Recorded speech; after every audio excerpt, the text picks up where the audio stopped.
सिद्धि की शादी के बाद वो ससुराल चली जाती है। पीछे रह जाती है भाभी रानी।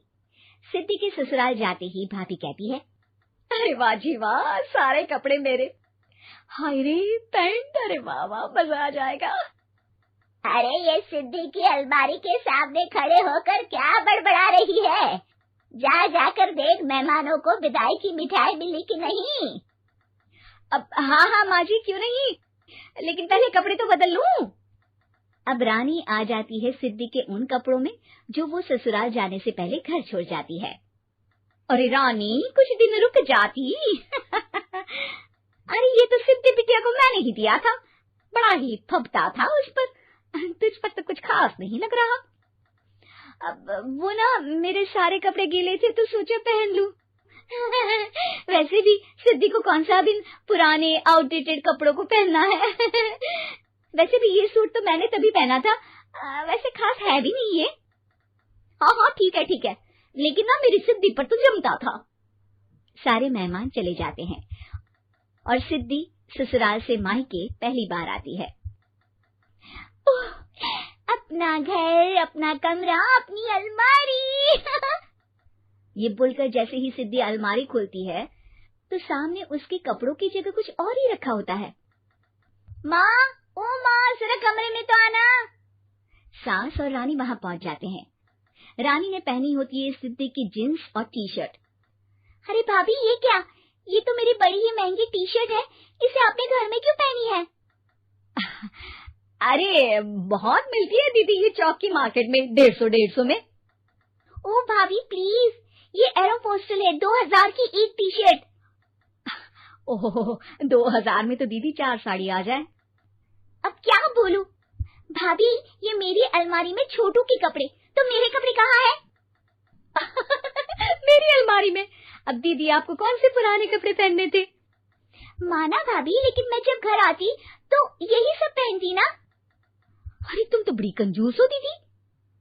खैर, वक्त आता है जब सिद्धि ससुराल के लिए रवाना हो रही होती है। अरे रानी, अंदर से सिद्धि का गिफ्ट ले आ, लड़की पहली बार ससुराल से मायके आई है। रानी अंदर जाती है और एक सिंपल सी साड़ी लेकर बाहर आ जाती है। ये लीजिए माँ जी। सास बेटी को गिफ्ट देकर ससुराल भेजती है। अगले दिन रानी एक सुंदर सी साड़ी पहनकर सामने आती है। अरे रानी, ये तो वो साड़ी है जो मैंने सिद्धि को देने के लिए दी थी जब वो ससुराल ले जाती, लेकिन ये तूने कैसे पहन ली? अरे माँ जी, ये साड़ी तो मुझे बहुत पहले से ही पसंद थी, लेकिन चिंता ना करिए, मैंने सिद्धि के लिए भी अच्छी सी साड़ी दी है। हाँ। तभी सिद्धि का फोन आता है। क्या माँ, कुछ अच्छा तो दिया होता ससुराल ले जाने के लिए, अरे पहले दिखा दिया होता। ये चमकते हुए पैकेट में नौकरानी वाली साड़ी मत दिया करो माँ। अरे बेटे, वो तेरी भाभी ने ना गलती से उससे पैकेट बदल गया। हाँ, मैं कल ही तेरे भाई के हाथ से तेरा वाला पैकेट भेज दूंगी। अरे रहने दो माँ, आई एम श्योर भाभी ने अभी वही साड़ी पहनी होगी जो तुमने मेरे लिए रखी थी, तुम तो समझ नहीं पाई उनको। खैर छोड़ो, मैं ज्यादा बोलती अच्छी नहीं लगती, रहने दो, आपको उन्हीं के साथ रहना है, फिर बात करेंगे। सास को रानी पर गुस्सा आ जाता है। वो उसके कमरे में जाती है जहाँ वो शादी का एल्बम देख रही होती है। रानी, मार्केट जाकर एक ऐसी ही साड़ी लेकर आ, कल प्रतीक जाकर सिद्धि के घर दे आएगा। अरे क्यों माँ जी, कितनी साड़ी देनी है दीदी को, यहाँ कोई सेल लगी है क्या? अरे चुप कर, मेरे बेटी के हिस्से की साड़ी खुद पहन ली, अब ज्यादा ज्ञान बांट रही है। एक दिन सिद्धि का फोन आता है। माँ, मेरी सास ने आप सबको खाने पर बुलाया है। सारे लोग सिद्धि के ससुराल पहुँचते हैं। खाना खाकर वो लोग निकल रहे होते हैं कि सिद्धि की सास सभी को गिफ्ट देती है। अरे बहन जी, बेटी के घर का खाना खा लिया, यही बहुत है जो आप ऊपर से गिफ्ट भी दे रही है।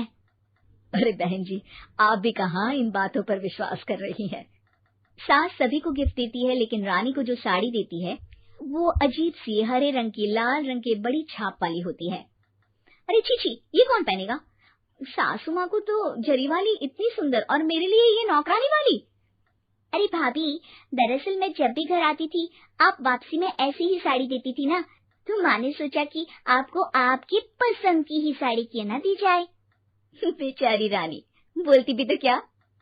सिद्धि और सास रानी का चेहरा देखकर हंसने लगती है, तो रानी समझ जाती है कि अपने ही बिछाए जाल में वो फंस चुकी है।